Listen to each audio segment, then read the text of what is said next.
Welcome everyone to another District 86 interview for our Club Growth team.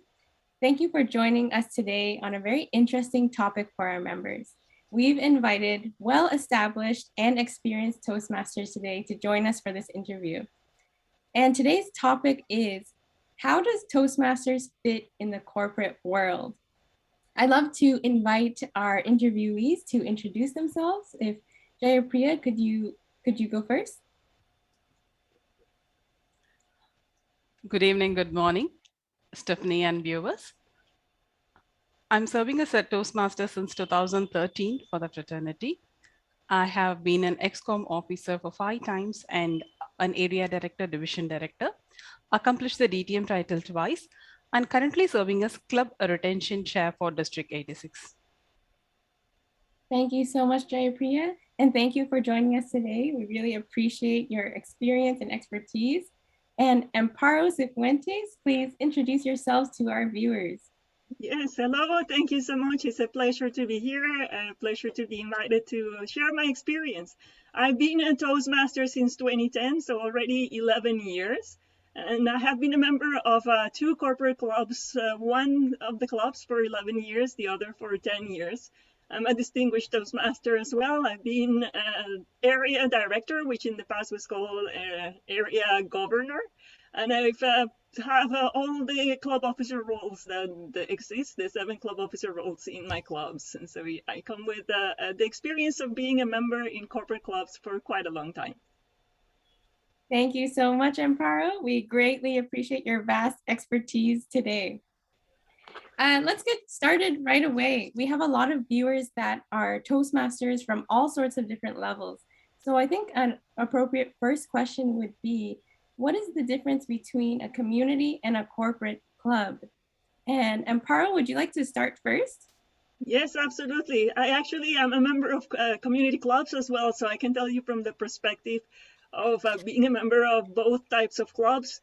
A corporate club really emphasizes the personal and professional development of the members within the corporate environment.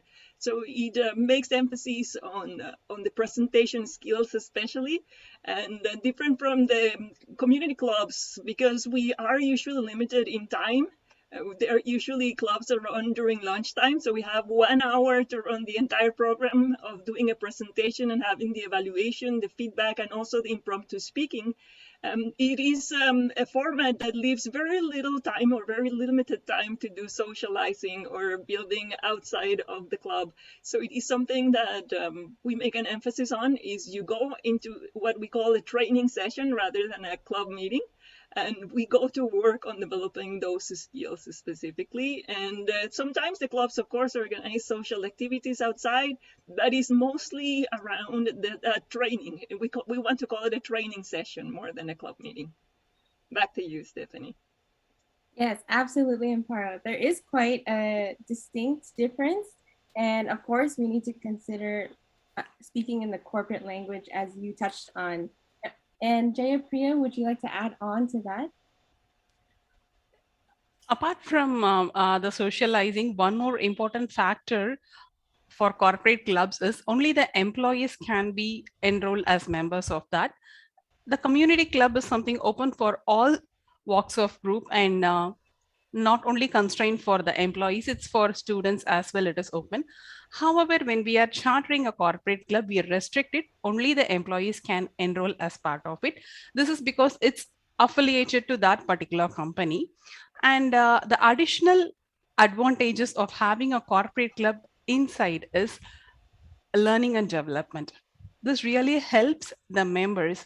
As part of Pathways, we have a lot of programs designed in an executive MBA pattern, which really helps the employees with respect to the management skills and the leadership skills, because the team management and stakeholder management is something what all the corporate companies are aiming today.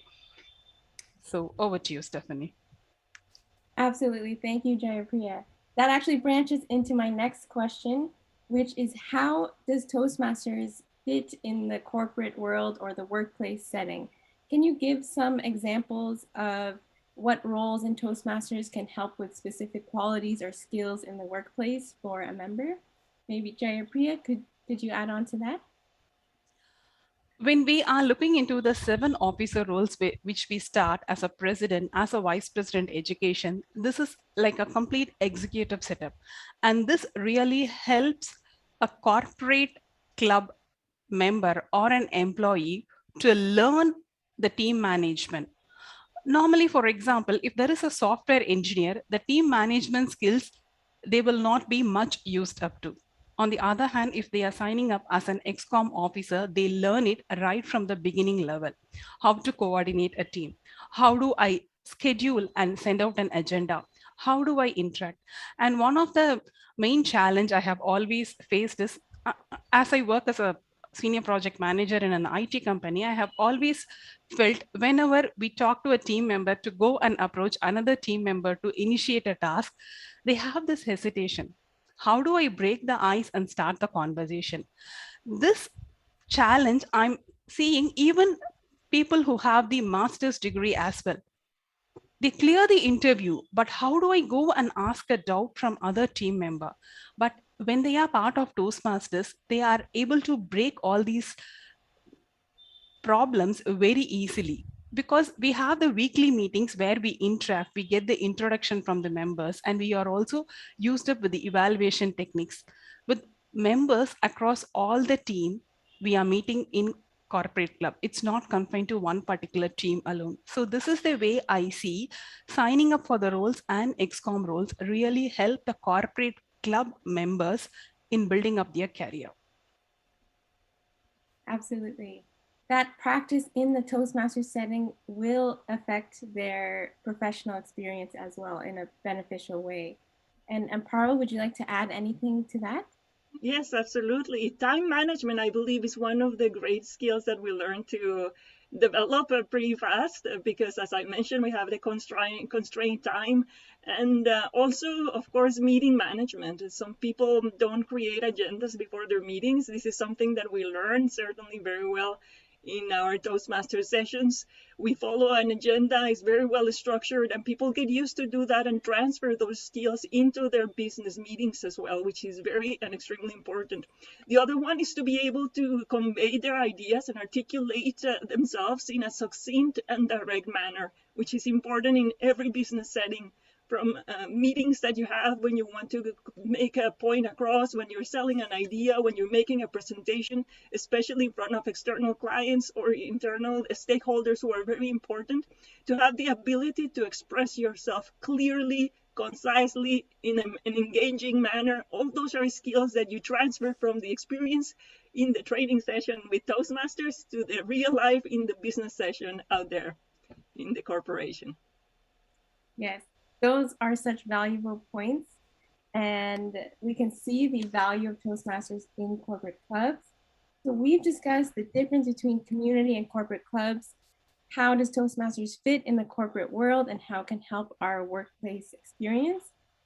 And now one of the other burning questions is, how do we market Toastmasters to the corporate? For example, if a member has a corporate club, how do we market to our own colleagues, especially with some limitations such as the inability to do interdepartmental promotion or promoting within your workplace? So Amparo, would you like to start? Sure. And I believe that actually depends on each organization. Different organizations have different rules around what you can do in terms of promoting a program like Toastmasters. The best thing that a group can do within Toastmasters is work in partnership with HR, for example. Most corporations have learning and training departments, and when you work together with them and you see the value that the weekly training has for the employees, you can easily get the support from HR and the corporation to be able to market the program. And of course, there is branding guidelines that sometimes need to be followed. So you follow the branding guidelines, of course, of your corporation and your organization, along with the ones from Toastmasters, so that you can communicate to the employees how you can go to the sessions every week. You can make it part of, for example, of your performance development. That's what we do in a corporation where I work for, where you can ask your manager, you make it part of your individual development plan they approve your participation, and then you can work and you can report with you when you do your performance reviews annually, and every 6 months you can talk to your manager about how you are developing those skills in leadership and communication. So there are several ways of marketing, and really it depends sometimes on the corporation itself what they can allow you to do to make it public to everybody, to all the employees, that we have this fantastic program in-house. Right, exactly. And Jayapriya, would you like to add anything? Sure. Previously, when we had the in-person meetings, we will always recommend to conduct a campaign in the cafeteria where the employees are assembling. We put a banner and we have our pamphlets explaining the values, core values of Toastmasters, tabulating in a way how it really helps them for improving their career skills. Now, currently, everything has become virtual. So under this case, how we can promote is through the weekly flyers about the meetings and the recorded session of the meetings. If this can be uploaded in a company common cloud pages, that will be really adding value for them to refer. And this kind of links can be also shared via the management permission to all group of employees. It is a way we can attract more non-Toastmasters as well. And every company will have a common promotional page. I mean, for my company, we have a common promotional page called Yama. Any new initiative of the company, like social networking, that will be posted there. And a flyer, if that is regularly posted, along with the recorded meeting links with the benefits, and 1 to 2 minutes of speech from an employee who attended the meeting. So likewise, we can build in a networking chat in a week after week, and we can promote it, because in regular emails, people miss it out. But anytime this Yammer and the common networking platforms, I have always seen the employees will regularly check and they will respond. These are all really important tips for marketing corporate clubs. Thank you so much. I'd like to ask how, if you could give some tips on how to maintain high quality and growth and membership for corporate clubs. Jayapriya, do you have some tips on that? Sure.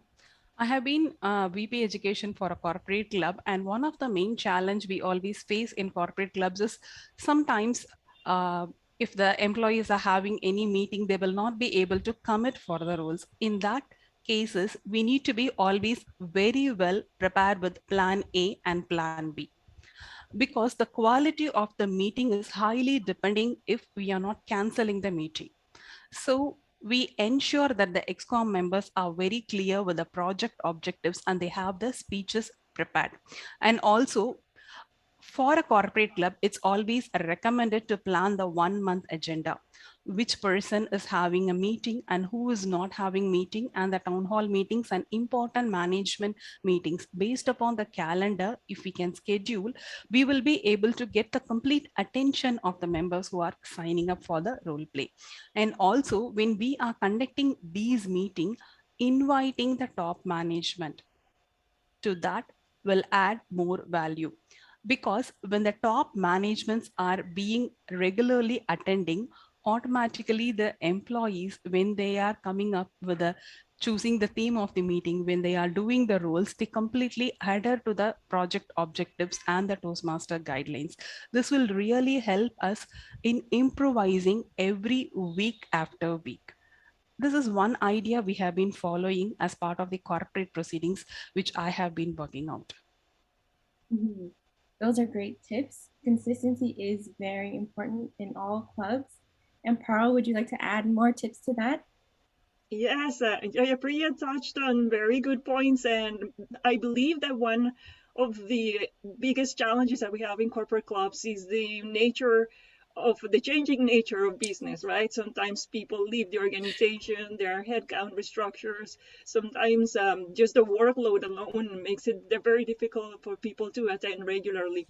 So in order to maintain good quality and especially good numbers of members who attend regularly, we have to work on topics and themes that attract the corporate audience. So for example, regularly schedule workshops that are important to people in today's day and age. For example, how to have very effective hybrid meetings is one topic that is of interest to everybody. How to present to senior leaders is a workshop that we conducted in my corporation just a couple of weeks ago, and it attracted almost 200 people to attend the workshop alone from the corporation. So there are different ways that we can implement to make sure that we attract new members and that we maintain the interest of the members who are there. And also, these are all opportunities. All these are become projects that members themselves run, and it helps them with the organization of special events, of workshops that they can deliver themselves. So it is a win-win situation for the member and for those guests that come and see the value of belonging to the group, and then they become members and help maintain the strength of those clubs. Yep, you touched on very great points. You're both inspiring me to think about chartering a corporate club myself, so thank you.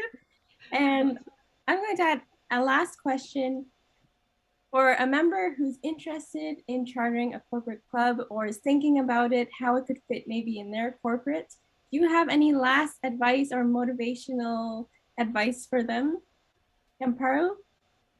Absolutely. That if you really want to become more than you have ever been able to think that you could become, think about that, not only for yourself, but for your colleagues, right? It is a fantastic development opportunity. Toastmasters gives you not only that weekly, regular setting where you can practice in a safe environment, where you're going to be, it's like going to the gym. That's the best analogy that I've ever heard, because if you go there regularly, if you stand up and speak, being in front of the camera like we're doing right now, or in front of a group that we hopefully have back soon, those are the skills that you want to develop. And it is not difficult to really inspire other colleagues and people who really take their career seriously and see the value of very good communication skills, very good leadership skills in order to improve and go ahead in their careers, to move up in their careers. And communication is essential to do that. So it sells by itself, but when you remember that these skills are essential in order to build a good corporate career, and hopefully that alone, that in itself is an inspiration for people to see the value of having a Toastmasters group in their organization. Great advice, Amparo. Jayapriya, what is your advice to a member interested in chartering a corporate club? First thing is to have a word with the HR and get their concurrence for doing the promotions. And we can start sending using the corporate HR communications for promoting the Toastmasters activities, and also in a demo meeting where a person who efficiently used Toastmasters to climb the corporate ladder. If a speech or a workshop from an experienced and a veteran Toastmaster is available for the members, that will really inspire them, because an employee, all they need to do is get permission from the HR, invite a veteran Toastmaster, get them on board, give a speech and circulate to members. So this will really help us to attract more members, and also in the presence of the HR, within a few weeks, we'll be able to get permission and complete the process. Thank you so much, Jayapriya. We have received some incredible and valuable advice from amazing Toastmasters in our district. We covered the difference between community and corporate clubs. How does Toastmasters fit in the corporate world? How do we market it? And how do we maintain quality and membership in the corporate world in a Toastmasters club? So I'd love to thank Jayapriya and Amparo for joining us today and giving amazing advice. I hope it's inspired all of our Toastmasters members in our district. And I'd love to thank all of our viewers as well.